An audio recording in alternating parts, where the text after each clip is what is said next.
भारतीय संविदा अधिनियम 1872 अध्याय 10 इसमें है अभिकरण अभिकर्ताओं की नियुक्ति और प्राधिकार agency appointment and authority of agents. अध्याय 10 की जो रेंज है वह है धारा 182 से लेकर के 238 तक। कहाँ से कहाँ तक है? धारा 182 से लेकर के 238 तक। 182 में है अभिकर्ता और मालिक की परिभाषा। 183 में है अभिकर्ता कौन नियोजित हो सकेगा। 183 हु मे एम्प्लॉय एजेंट। धारा 184 में है अभिकर्ता कौन हो सकेगा। 185 में है प्रतिफल आवश्यक नहीं है। 186 में है अभिकर्ता का प्राधिकार अभिव्यक्त या विवक्षित हो सकेगा। अभिव्यक्त और विवक्षित प्राधिकार की परिभाषाएं हैं 187 में। 186 में है अभिकर्ता का प्राधिकार अभिव्यक्त या विवक्षित हो सकेगा। 187 में है अभिव्यक्त और विवक्षित प्राधिकार की परिभाषाएं। 188 अभिकर्ता के प्राधिकार का विस्तार एक्सटेंट ऑफ एजेंट्स ऑथोरिटी। 189 में है आपात में अभिकर्ता का प्राधिकार उपा अभिकर्ता सब एजेंट्स। 190 में है अभिकर्ता कब प्रत्यायोजन नहीं कर सकता। 190 में है when agent can not delegate. अभिकर्ता क्या नहीं कर सकता? प्रत्यायोजन नहीं कर सकता। एजेंट कब प्रत्यायोजन नहीं कर सकता? 190 में। धारा 190 में। धारा 191 में सब एजेंट डिफाइंड उपा अभिकर्ता की परिभाषा है। सब एजेंट की परिभाषा 191 में है। 192 में उचित तौर पर नियुक्त उपा अभिकर्ता द्वारा मालिक का प्रतिनिधित्व। 193 में है प्राधिकार के बिना नियुक्त उपा अभिकर्ता के लिए अभिकर्ता का उत्तरदायित्व। किसका? सब एजेंट के लिए एजेंट का उत्तरदायित्व। धारा 194 में है एजेंट द्वारा अभिकरण के कारोबार में कार्य करने के लिए सम्यक रूप से नियुक्त व्यक्ति और मालिक के बीच का संबंध। धारा 195 में है ऐसे व्यक्ति को नामित करने में अभिकर्ता एजेंट का कर्तव्य। रेटिफिकेशन अनुसमर्थन। 196 में है किसी व्यक्ति के लिए उसके प्राधिकार के बिना किए गए कार्यों के बारे में उसका अधिकार अनुसमर्थन का प्रभाव। 197 में है अनुसमर्थन अभिव्यक्त या विवक्षित हो सकेगा। 198 में है विधि मान्य अनुसमर्थन के लिए ज्ञान अपेक्षित है। धारा 198 में क्या है? विधि मान्य अनुसमर्थन के लिए क्या अपेक्षित है? ज्ञान अपेक्षित है। धारा 199 में है जो अपराधिकृत कार्य किसी संव्यवहार का भाग हो सके उसके अनुसमर्थन का प्रभाव। धारा 200 में है अपराधिकृत कार्य का अनुसमर्थन पर व्यक्ति को क्षति नहीं पहुंचा सकता। रिवोकेशन ऑफ ऑथोरिटी प्राधिकार का प्रतिसहरण। धारा 201 में है अभिकरण का पर्यावसान टर्मिनेशन ऑफ एजेंसी। धारा 202 में है जहाँ की अभिकर्ता का विषय वस्तु में कोई हित हो वहाँ अभिकरण का पर्यावसान। 201 में क्या है? अभिकरण का पर्यावसान एजेंसी का पर्यावसान। 203 में है मालिक अभिकर्ता के प्राधिकार का प्रतिसरण कब कर सकेगा? कौन? मालिक। धारा 204 में है प्रतिसरण जहाँ की प्राधिकार का भाग तब प्रयोग कर लिया गया है। धारा 205 में है मालिक द्वारा प्रतिसरण या अभिकर्ता द्वारा व्ययन के लिए प्रतिकर मतलब प्रतिसरण या अभिकर्ता द्वारा। धारा 205 में क्या है? मालिक द्वारा प्रतिसरण या एजेंट द्वारा त्यजन के लिए प्रतिकर। किसके लिए? त्यजन के लिए, रिनंसिएशन के लिए। धारा 206 में है प्रतिसरण या त्यजन की सूचना। धारा 207 में है प्रतिसरण और त्यजन अभिव्यक्त या विवक्षित हो सकेगा। धारा 208 में है अभिकर्ता के प्राधिकार का पर्यावसान कब अभिकर्ता के संबंध में और कब पर व्यक्तियों के संबंध में प्रभावी होता है। धारा 209 में है मालिक की मृत्यु या उन्मत्तता के कारण अधिकरण के पर्यावसान पर अभिकर्ता का कर्तव्य।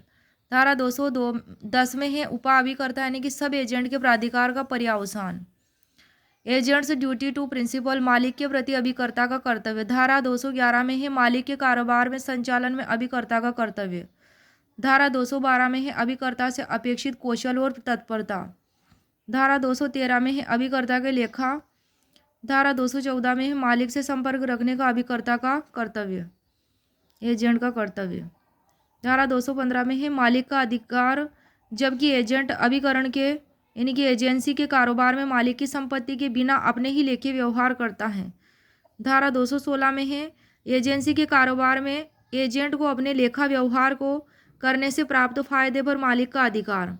धारा 217 में है अभिकर्ता का मालिक के लेखे प्राप्त राशियों में से प्रतिधारण का अधिकार। धारा 218 में है मालिक के निमित्त प्राप्त राशियों के संदाय का अभिकर्ता का कर्तव्य। किसका कर्तव्य? एजेंट का कर्तव्य। मालिक के निमित्त प्राप्त राशियों के संदाय का एजेंट का कर्तव्य धारा 218 में है। धारा 219 में है एजेंट का पारिश्रमिक कब शोध्य हो जाता है, कब ड्यू हो जाता है। धारा 220 में है औपचारिक कारोबार के लिए अभिकर्ता पारिश्रमिक का हकदार नहीं है। मिसकंडक्टेड, बिजनेस में मिसकंडक्ट किया गया है तो वह क्या नहीं है? पारिश्रमिक का हकदार नहीं है। पारिश्रमिक का, सैलरी का कौन? एजेंट। धारा 220 में बात। और 221 में मालिक की संपत्ति पर अभिकर्ता का धारणा अधिकार। नेक्स्ट है प्रिंसिपल्स ड्यूटी टू एजेंट, अभिकर्ता के प्रति मालिक का कर्तव्य। धारा 222 में है विधिपूर्ण कार्यों के परिणामों के लिए अभिकर्ता की क्षतिपूर्ति की जाएगी। विधिपूर्ण कार्यों के परिणामों के लिए किसकी क्षतिपूर्ति की जाएगी? एजेंट की। धारा 223 में है सद्भाव से किए गए कार्यों के परिणामों के लिए अभिकर्ता की एजेंट की क्षतिपूर्ति की जाएगी। धारा 224 में है आपराधिक कार्य करने के लिए एजेंट के नियोजक का अदायित्व, यानी कि नॉन लायबिलिटी किसकी? नियोजक की, एम्प्लॉयर की। धारा 225 में है मालिक की उपेक्षा से कार्य क्षति के लिए अभिकर्ता को प्रतिकर, इसको एजेंट को प्रतिकर दिया जाएगा अगर मालिक की उपेक्षा होगी उसमें तो। धारा 225 में है ये बात पर व्यक्तियों से की गई संविदाओं पर अभिकरण का प्रभाव, effect of agency on contracts with third persons. धारा 226 में है अभिकर्ता की संविदाओं का प्रवर्तन और उसके परिणाम। धारा 227 में है मालिक कहाँ तक आबद्ध है जबकि अभिकर्ता प्राधिकार से आगे बढ़ जाता है। धारा 228 में है मालिक आबद्ध नहीं होगा जहाँ की एजेंट के प्राधिकार से परे किया गया कार्य पृथक नहीं किया जा सकता है। धारा 229 में है एजेंट को दी गई सूचना के परिणाम, किसको? एजेंट को। Consequences of notice given to agent, धारा 229 में है। धारा 230 में है मालिक की ओर से की गई संविदाओं को एजेंट व्यक्तिगत रूप से ना तो प्रवर्तित करा सकता है और ना ही उनसे आबद्ध हो सकता है। कौन? अभिकर्ता, एजेंट। धारा 230 में है बात उनको ना तो उन्हें इन्फोर्स करा सकता है ना उनसे बाउंड हो सकता है मालिक की ओर से। धारा 231 में है अप्रकटित अभिकर्ता द्वारा की गई संविदा के पक्षकारों के अधिकार, किसके? अप्रकटित, disclose, not disclosed, not disclosed यानी अप्रकटित एजेंट द्वारा की गई संविदा के पक्षकारों के अधिकार है 223 में। धारा 231 में है ये अप्रकटित अभिकर्ता द्वारा की गई संविदा के पक्षकारों के अधिकार। 232 में है अभिकर्ता को मालिक समझकर उसके साथ की गई संविदा का पालन, किसको? एजेंट को मालिक समझकर, 232 में है। धारा 233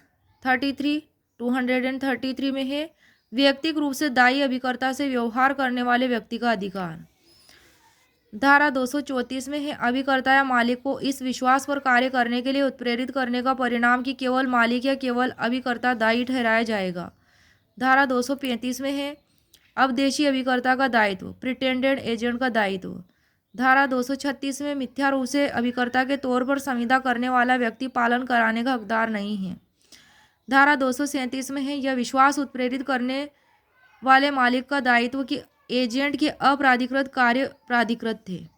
धारा 238 में है एजेंट द्वारा दुर्व्यपदेशन या कपट का करार पर प्रभाव होगा, 238 में है।